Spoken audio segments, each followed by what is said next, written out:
Hello guys, hello. This is for Gemini. Gemini, welcome dito sa aking channel, Kapalaran 888. Welcome. Alamin natin Gemini kung anong messages, energy gabay para sa inyong lahat. General reading na tayo. So, titingnan natin Gemini kung ano ang message sa inyo ng baraha for the month of December in general. First card mo dito is Wandering Path. Merong Gemini dito na ngayong December ay medyo busy ka sa maybe pagta-travel, maybe busy ka sa paghahanap ng trabaho, or busy ka sa pagpaplano, or yung iba nagbabakasyon, yung iba nag-adventure, parang ganun. Please comment down below if you're resonating. Meron dito sa inyong plano, nagpaplano kayo Gemini na yun, pumunta ng ibang bansa, or kung nasa ibang bansa ka, it's either uwi ka ng Pilipinas or pupunta ka ng bansa na may snow, parang gano'n. Okay, wise leader Gemini, your beacon for others. Wow, so sinasabi ng baraha sa'yo dito Gemini na ikaw daw ay pwede kang maging kumaga leader, pwede kang mamuno, okay, sa isang pamilya, sa isang grupo, or sa kung saan pa man na kailangan ng leadership. Okay, so please comment down below if ano man yan. Kumbaga, pwede ka daw maasahan ng mga tao sa paligid mo, like for example, family, or pwedeng ikaw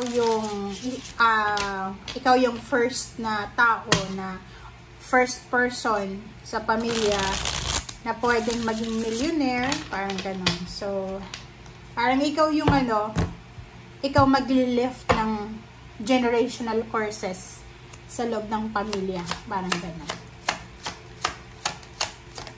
Okay, first card natin, diba? Knight of Pentacles, sabi ko sa'yo, So, Knight of Pentacles, this is financial news.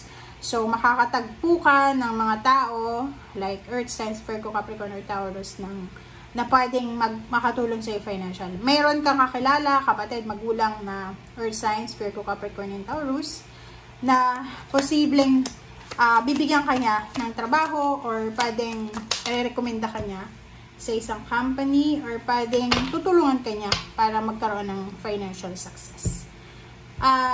Queen of Cups, you will receive a financial gift from water sign, Pisces, Scorpion, Cancer. And yun, maybe love life, maybe financial gift, or maybe emotional and financial support from individuals.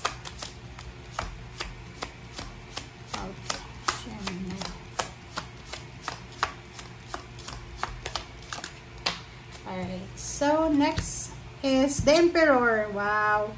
At ang Emperor card na to, this is the manifestation na meron kang decision from your past na ngayong mismo bago matapos yung taon ay makukuha mo yung result, yung outcome.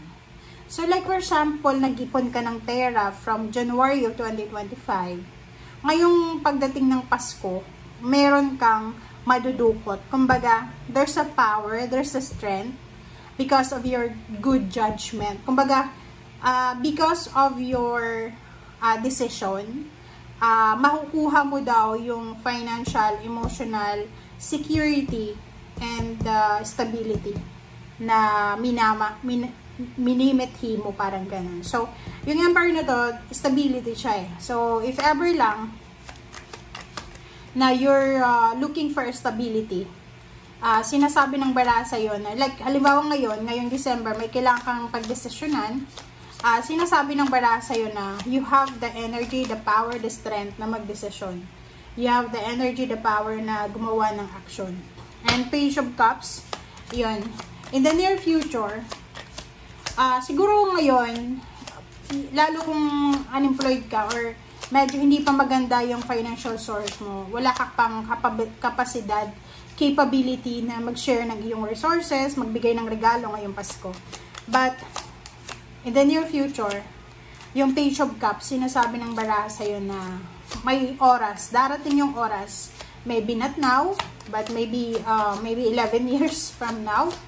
Or how many years na pwedeng someday, ikaw naman yung magiging Santa Claus ng mga tao sa paligid mo. Okay, so, destiny. So, yun. There's a destiny, guys. Okay? Pinaulit-ulit ko pa, diba? So, there's a destiny. So, sinasabi ng baraha sa'yo dito na possible, lalo kung mga babae kayo na Gemini, pwede ngayong December ay makatagpo kayo ng destiny nyo na love life or person na posibleng makakatulong sa inyo na gumawa ng mga choices and option. Or kung ikaw, if you are in a relationship, stable and secure, sinasabi ng baraha sa'yo na kailangan mong maging careful. Why?